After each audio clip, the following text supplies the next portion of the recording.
और प्रधानमंत्री नरेंद्र मोदी जी ने कह दिया है कि 100 से ज़्यादा आतंकियों को मार गिराया है और ये ग्लोबल टेररिज्म का बड़ा हिस्सा है और इन्हीं आतंकियों का जो गढ़ था वो दुनिया भर में जो आतंकी साजिशें हुई हैं उनके लिए जिम्मेदार था। भारत की इस कार्रवाई से पाकिस्तान घोर निराशा में जा चुका है, हताशा में जा चुका है और बौखला भी गया है। आतंकवाद पे साथ देना चाहिए था उसने भारत को। उसने हमारे स्कूल, कॉलेज, गुरुद्वारों को, मंदिरों को, इवन सिविल टारगेट्स को निशाना बनाया। प्रधानमंत्री जी ने कहा उसने हमारे मिलिट्री बेसिस को निशाना बनाया। अब वो खुद बेनकाब हो चुका है। दुनिया भी देख रही है कैसे पाकिस्तान के ड्रोन्स और मिसाइल्स भारत के खिलाफ आए और भारत के सामने तिनके की तरह ये बिखर गए। उन्होंने कहा कि भारत के एयर डिफेंस सिस्टम्स ने उन्हें आसमान में ही खत्म कर दिया। भारत की मिसाइल्स और ड्रोन्स ने इनके एयर बेसिस को बुरी तरीके से नुकसान पहुंचाया, जिस पर पाकिस्तान को काफी घमंड था। भारत ने पहले 3 दिनों में पाकिस्तान को इतना तबाह कर दिया जिसका उसने कभी अंदाजा सपने में भी नहीं सोचा था और भारत के डर से वो बचने के रास्ते खोजने लग गया था और दुनिया भर में पाकिस्तान गुहार लगाता रहा और बुरी तरीके से पिटने के बाद किसी मजबूरी में 10 मई की दोपहर को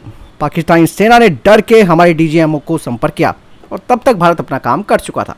आतंकियों को मौत के घाट उतार दिया भारत ने और पाकिस्तान की तरफ से बोला गया कि अब वो सैन्य दुस्साहस और आतंकी गतिविधियां नहीं करेगा। फिर भारत ने विचार किया। भारत ने सिर्फ अपनी जवाबी कार्रवाई को स्थगित किया है और आने वाले दिनों में हम पाकिस्तान के हर कदम को इस कसौटी पर मापेंगे कि वो क्या रवैया अपनाना चाहता है। साथ ही प्रधानमंत्री जी ने कहा भारत की तीनों सेनाएं, हमारी एयरफोर्स, हमारी आर्मी और हमारी नेवी, हमारी बीएसएफ, भारत के अर्धसैनिक बल लगातार अलर्ट मोड पर हैं।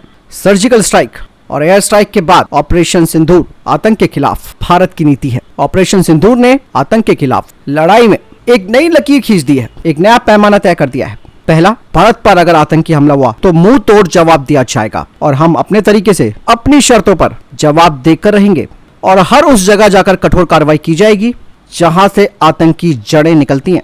दूसरा, कोई भी न्यूक्लियर ब्लैकमेल अब भारत नहीं सहेगा। भारत अब भी सटीक हमला करेगा, भले ही पाकिस्तान न्यूक्लियर की आर्मी ने छिपाने की कोशिश करे। और तीसरा पॉइंट उन्होंने बोला, हम आतंकी की सपोर्ट वाली सरकार को और आतंक के आकाओं को अलग अलग बिल्कुल नहीं देखेंगे। ऑपरेशन सिंदूर के दौरान दुनिया ने पाकिस्तान का घिनौना सच देखा है। जब मारे गए आतंकियों को विदाई देने का काम कर रहे हैं इनके पाकिस्तानी सेना के बड़े अफसर, ये एक बहुत बड़ा सबूत है। हम भारत और अपने नागरिकों को किसी भी खतरे से बचाने के लिए लगातार निर्णायक कदम उठाते रहेंगे। और उन्होंने कहा कि युद्ध के मैदान में हमने हर बार पाकिस्तान को धूल चटाई है और इस बार ऑपरेशन सिंदूर ने नया आयाम लिखा है। हमने रेगिस्तानों और पहाड़ों में अपनी ताकत दिखाई है और साथ न्यू एज वॉरफेयर में भी अपनी सिक्योरिटी सिद्ध की है। इस ऑपरेशन के दौरान हमारे मेड इन हथियारों की प्रामाणिकता सिद्ध हुई है। उन्होंने कहा दुनिया भी देख रही है 21 सेंचुरी की वॉरफेयर में made in India defence equipment कैसे काम कर रहे हैं।